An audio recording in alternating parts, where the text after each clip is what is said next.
할렐루야. 살롬으로 인사를 드리면서 오늘도 새아침 새벽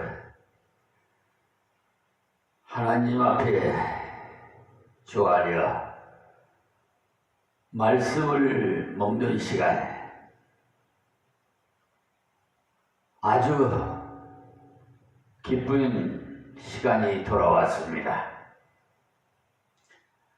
무엇보다도 귀중한 보석 같은 생명의 말씀을 우리는 날마다 육신의 밥도 먹듯이 하나님의 말씀도 먹어야 영혼이 잘 되고 범사가 잘 되고 우리 모든 일이 형통하게 하나님께서 도와주실 줄 믿습니다. 자, 오늘은 마태복음 20장 서론의 말씀을 드립니다. 1절에서 34절이에요. 앞에 18장에서는 천국에서 누가 크냐에 대한 질문이었고요. 그리고 주님의 대답과 설명이 있었어요. 그리고 20장은 시작하면서 하나님께서 사람을 어떻게 부르시는지 그 부름에 대한 내용과 함께 하나님께서 사람을 쓰시는 원리를 보여주시는 비유적인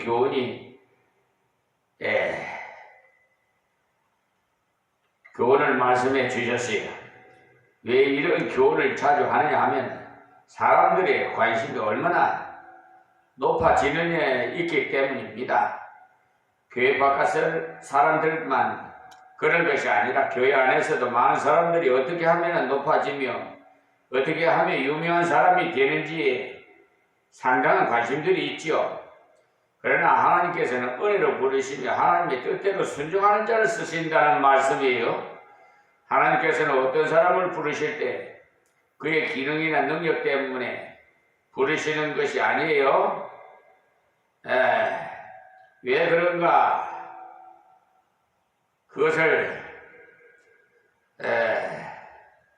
그런 것을 인해서 부르시지 않느냐 하면 하나님은 전능하시기 때문에 기능이 부족한 자를 불러서도 얼마든지 쓰실 수 있기 때문에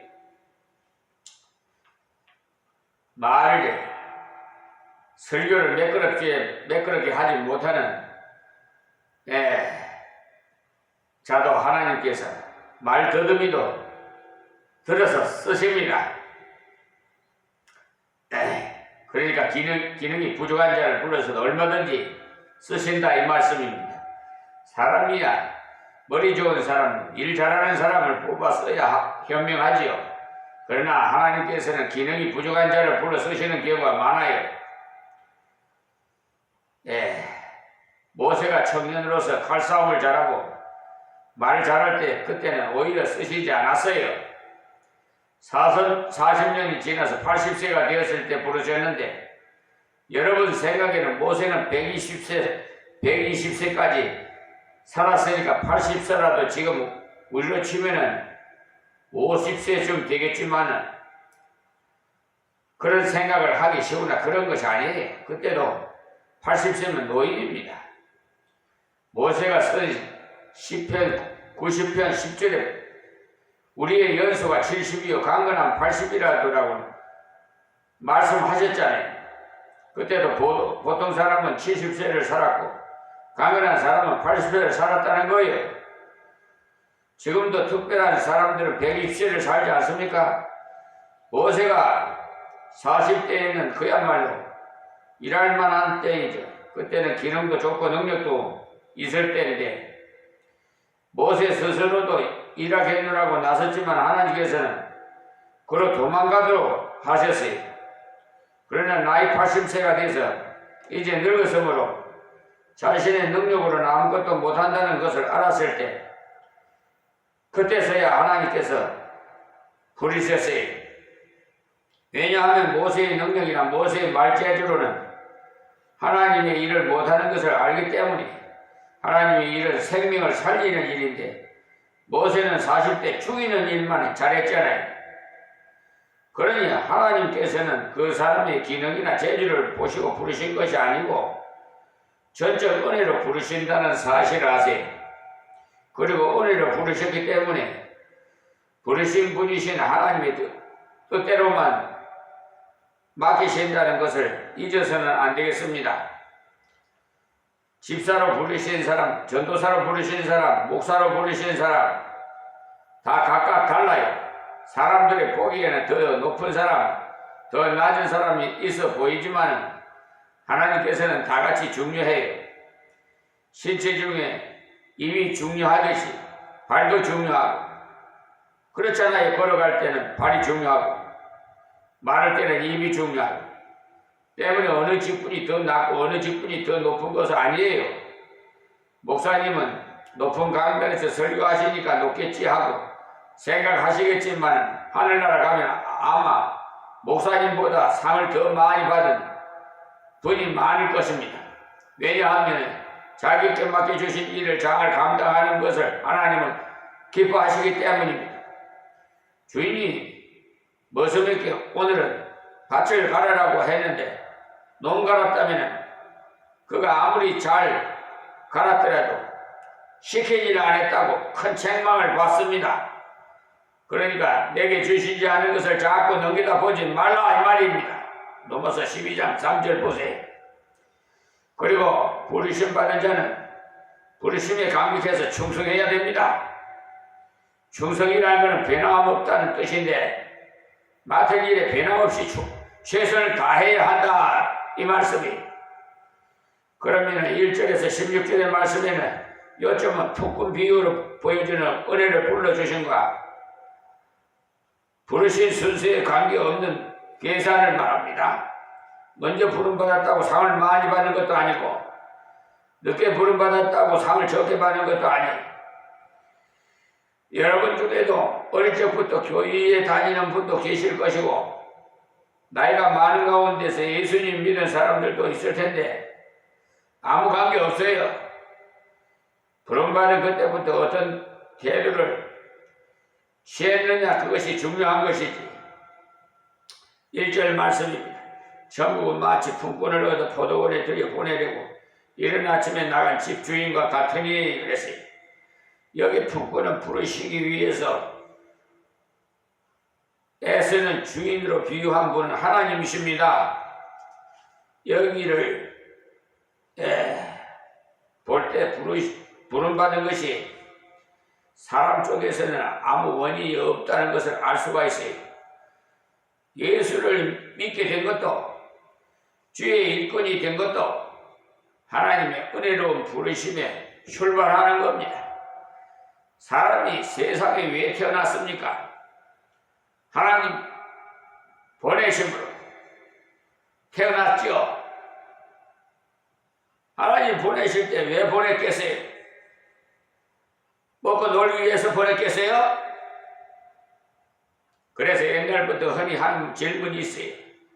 살기 위해서 먹느냐 먹기 위해서 사느냐라고 질문하죠. 저도 그런 질문 해본 적이 있어요. 여러분은 어떻습니까? 먹기 위해서 한다면 밥만 먹다 볼일 다 보겠지요. 그런데 우리는 살기 위해서 먹는 것은 분명합니다. 그렇다면 한 가지 질문을 더 해보고 싶습니다. 우리가 일하는 이유는 무엇입니까? 살기 위해서 일하는 것이지요? 일하기 위해서 삽니까? 살기 위해서 일한다면 큰일입니다. 살 만큼 물질이 생기면 일 안 할 테니 말이에요. 그런지 우리는 일하기 위해서 살아갑니다. 그런데 어떤 사람은 평생에 일만 했다고 투덜거린다고 불만을 표시하더라고요. 그래서 집사님 하나님께 감사하세요. 건강 주시니까 또 일터 주시니까 일할 수 있는 거지. 저 건강 못하면 자리에 누워서 또 일터 아무리 건강해도 일터 없으면 빌빌거리고. 여러분 한번 생각해봐요. 하나님께서 사람에게 땅을 정복하라 일하고 창조한 후에 명령했어요. 일할 사명을 주셨다 이 말이에요. 우리는 일하기 위해서 태어난 사람들입니다. 그것을 통해서 하나님을 기쁘시게 해드려야 하는 거지. 아무 어려움 얻기 위해서 기도하는 것은 하나님께서 기뻐하시지 않아요. 인간은 일함으로써 살아갈 힘을 얻어요. 힘을 얻어 다시 일하고 주님이 기뻐하시는 사명을 성취해야 합니다. 주의 일을 위해 기도해야 보람있게 살 수 있는데 조용히 살려고만 원하는 성도가 많습니다. 1절에 보니 사람을 어디에 비유했느냐? 품꾼에 비유했죠. 품꾼은 일한 사람이에요.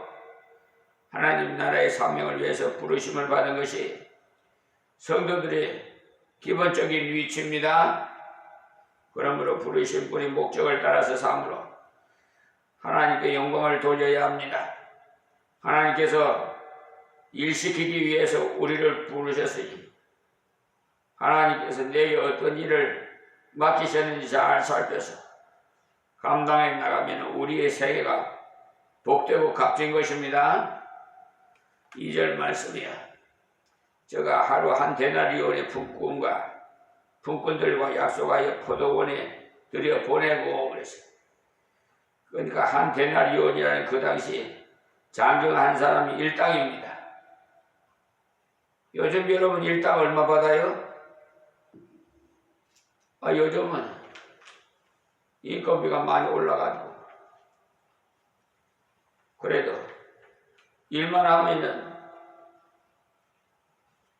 배고프지 않고 살아갈 수 있잖아요. 일자리가 없어서 문제지. 그렇죠?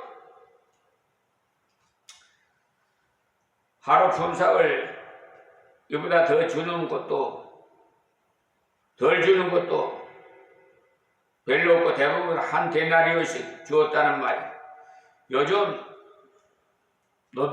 노동자들이 일당이 얼마인지 잘 모르겠는데 당시에 유대 지방의 일당은 한 데나리온이었어요. 품꾼을 부를 때 약속해서 불렀다고 했어요. 지금도 하나님께서 전도자를 통해서 사람을 부르시되 약속을 따라 부르시오. 주 예수를 믿으라 그리하면 너와 네 집이 구원을 얻으리라.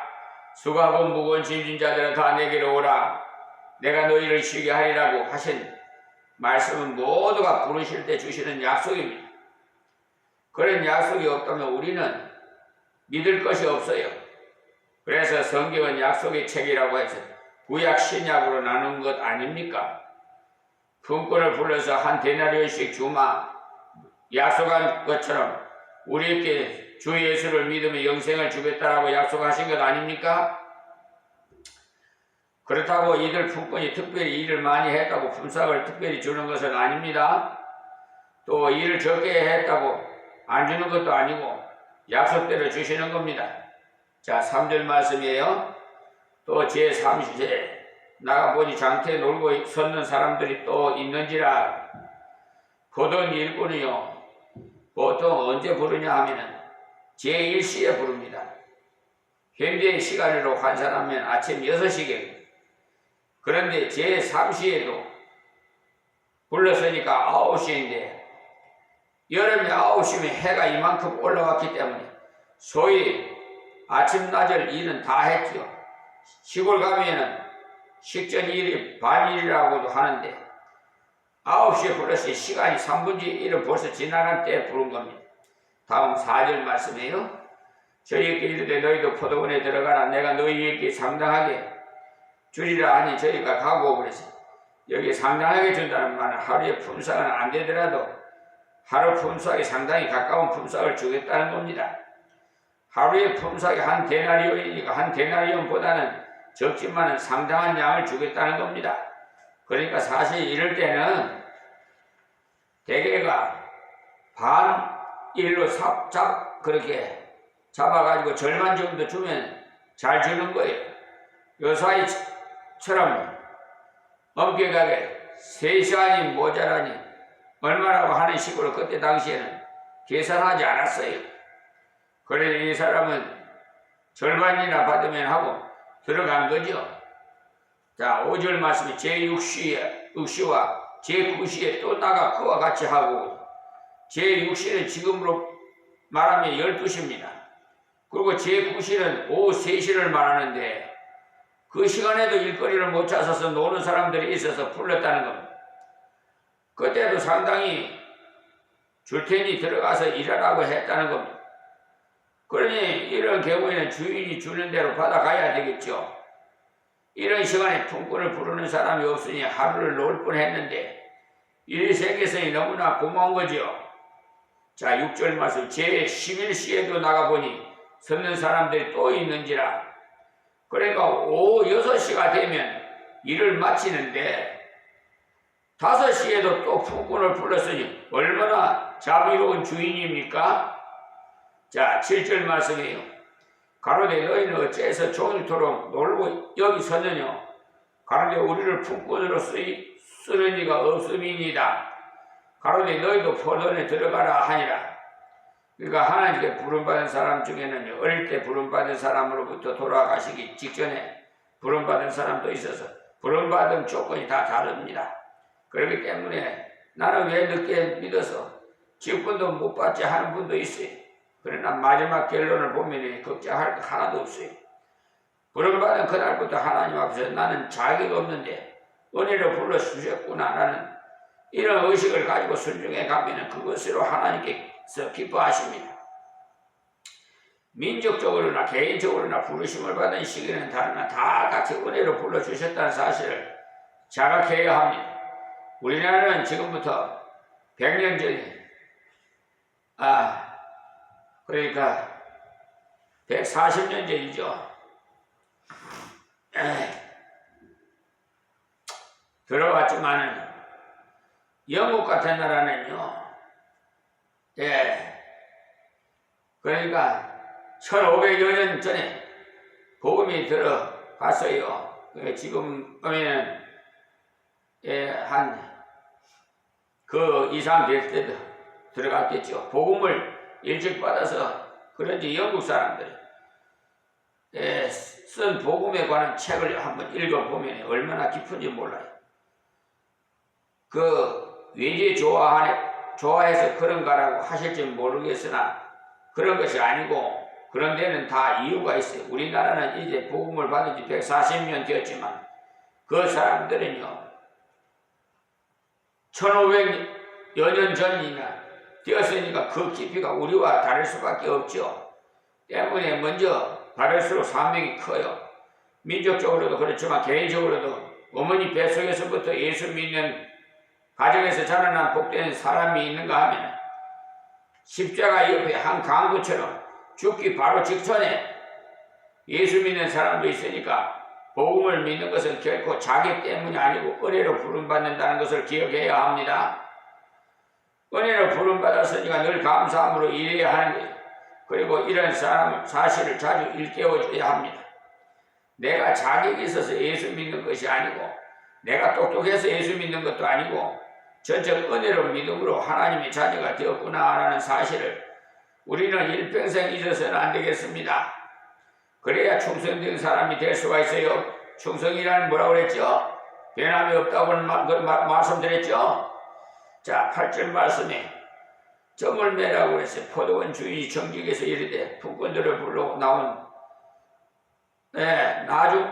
나중 온 자로부터 시작하여서 먼저 온 자까지 싹을 주라 하니 그랬어요. 그러니까 먼저 온 사람부터 주는 것이 아니라 맨 나중에 온 사람부터 싹을 주라고 했어요. 9절 말씀에 제11시에 온 자들이 와서 한 데나리씩 바꿔놓으려고 했어요. 그러나 1시간밖에 일한 것이 없는데 한 데나리온을 받았어요. 얼마나 기분 좋았겠어요. 누군 말처럼 행기를 한 거죠. 하루를 날릴 뻔했는데 마음씨 좋은 주인 때문에 그나마 1시간이라도 일할 수 있었으니 조금이라도 품삯을 받으면 다행이라 생각하고 나갔더니 하루에 품삯을 받았으니 감격이 아마 넘쳤을 것입니다. 그런데 대부분의 사람들이 이런 은혜를 받았건만은 그 은혜 감개가 하지 않는 경우도 많아. 참 그런 거 보면은 안타까워요. 문제기가 그런 문제가 참 많습니다. 물을 마시면서도 물을 먹을 수 있으니까 감사하다라는 사람이 별로 없는 것처럼 말이에요. 여러분 물 없어봐요. 얼마나 못 살아요. 그런데 물 먹으면서도 감사할 줄도 모르고 그냥 여러분 감사하면서 물 먹습니까? 그런 사람 몇 분이나 돼요? 사막에 사는 사람들은요 1년 내내 목욕 한 번 못 하는데 우리는 물이 풍부한 나라에 살면서도 감사할 줄도 모르고 불평만 하는 경우가 많아요. 언제나 주신 것을 은혜 의식을 가지고 살아가야 만족이 있어요. 근데 이 자리에서 다시 한번 말씀드리는데 물을 좀 아껴 쓰세요. 가만히 보면요 아주 그냥 내 돈 내고 내가 물 쓰는데 왜 10이야 이러실지 모르겠습니다만은 그것은 이기주의예요. 더불어서 살아야지. 물을 아껴 써야 돼요. 나중에 물이 없으면 어떻게 하겠어요? 그냥 물을 그냥 아주 그냥 예사롭게 낭비를 한다니까. 자 10절 말씀에 먼저 온 자들이 와서 더 받을 줄 알았더니 저희도 한 데나리오씩 받은지라. 11절에도 받은 후 집 주인을 원망하여 가로되 그러니까 제11시에 온 사람이 한 데나리오를 받으니 제6시에 온 사람이 생각하기에 우리는 저 사람보다 5배나 시간적으로 더 일했으니까 5배는 주겠지 싶어 가보니까 똑같이 한 데나리오를 주므로 주인을 원망했다는 거예요. 자기의 받은 것을 정당한 것을 모르고 은혜를 더욱 크게 입은 자를 비교하는 경우가 많아요. 그러므로 은혜는 비교하면 안 됩니다. 하나님 앞에 감히 말이야. 개인적으로 항상 하나님과 관계에서 생각해서 감사할 뿐입니다. 여러분 12절 말씀에 나중 온 사람들은 1시간만 일하였거늘 저희를 종일 수고와 더위를 견딘 우리와 같게 하였나이다. 원망은 어디서 시작되느냐 하면 하나님 은혜를 잃어버리면 원망이 나와요. 똑똑히 들으세요. 하나님 은혜를 잃어버리면 원망이 나온단 말이에요. 때문에 얼마나 받았느냐가 보다도 얼마나 쓰임을 받았느냐가 중요합니다. 여러분이 이 땅에서 많이 안 받을수록 천국에서는 상금이 커요. 그런데 자꾸 이 땅에서 많이 받으려고 해요. 희생을 많이 했는데 못 받았다면 하늘나라에서 상금으로 쌓입니다. 그런데 우선 보이는 이곳에서 많이 주시면 좋겠다는 생각을 해요. 그것도 복을 받았다는 자랑을 하려고 말이에요. 예수 믿는다고 다 부자 되는 줄 알면 오산이 가난하냐 부자냐가 중요한 것이 아니고 옳게 살았느냐 잘못 살았느냐 그것이 중요해요. 잘못 살았는데도 부자 되었다면 하나님 앞에 큰 책망이 있어요. 왜요? 남을 사기쳤던지 도둑질했던지 정상적으로 돈을 안 받았기 때문에 그래. 몸을 팔았던지 더러운 짓거리 해가지고 요즘 말이야 나 저 길거리 가보면 아주 선글라스 쓰고 고급 승용차 타고 말이야 남성들도 그렇지만 여성들 난 그걸 보고 아주 그냥 내 그 속성을 다 아는 사람이 아주 양귀비같이 그냥 꾸며가지고 그냥 사람 혼이게끔 말이야 만들어서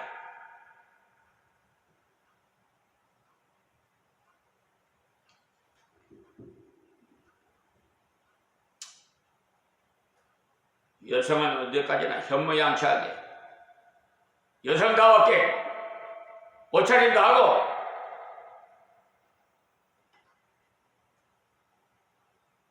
좀 겸손한 자세로 살아가세요. 모두 남성이나 여성이나. 좀 지난주에 좀 뭐야 아주 불량한 자를 제가 만났는데 어제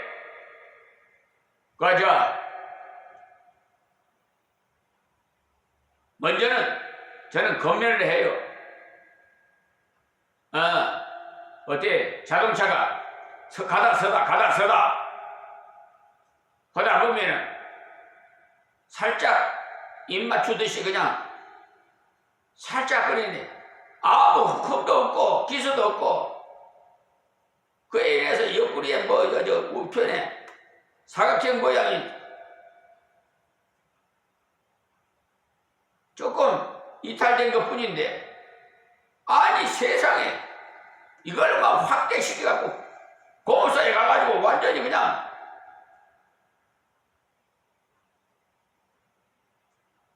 조장을 만들어가지고 그냥 뒷방만을 완전히 가게끔 뭐야 외제차인데 하여튼 그 젊은 친구가 그렇잖아요. 요즘 보면은 뉴스에 많이 나오죠.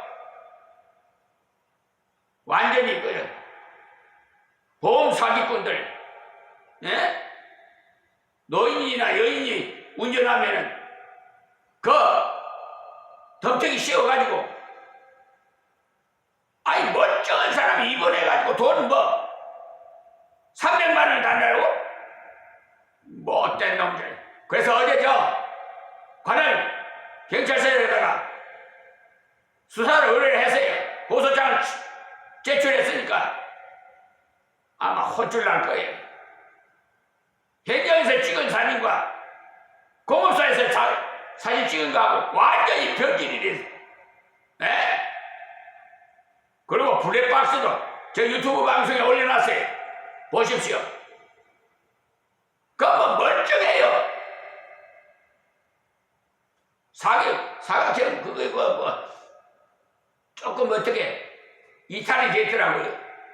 그것만 드링크 이렇게 뚜껑 열고 살짝 제 자리에 위치에 고정시키면 그만 간단한 건데 나라도 그거 좀 하겠어.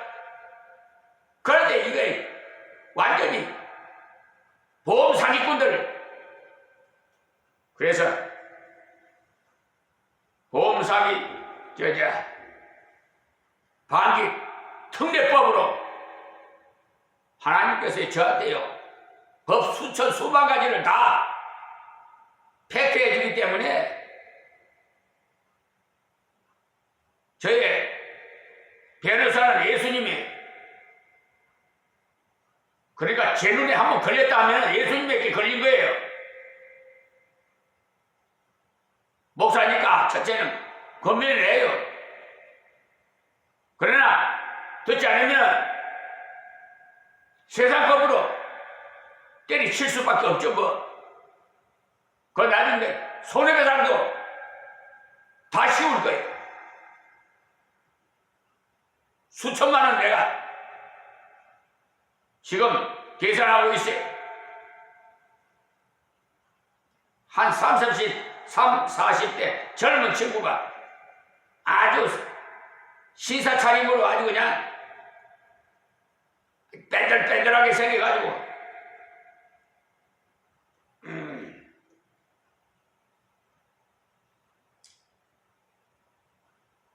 그러니까 이 세상 살 때는 좀 정직하게 사세요.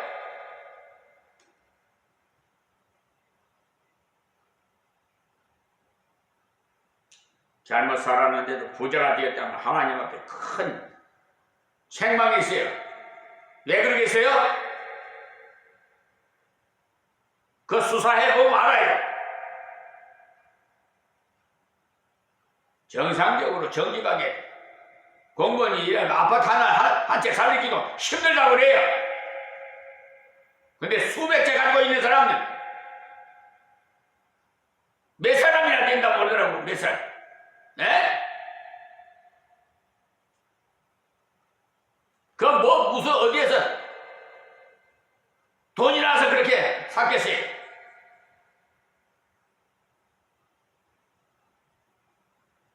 옳게 살았으나 가난하다면은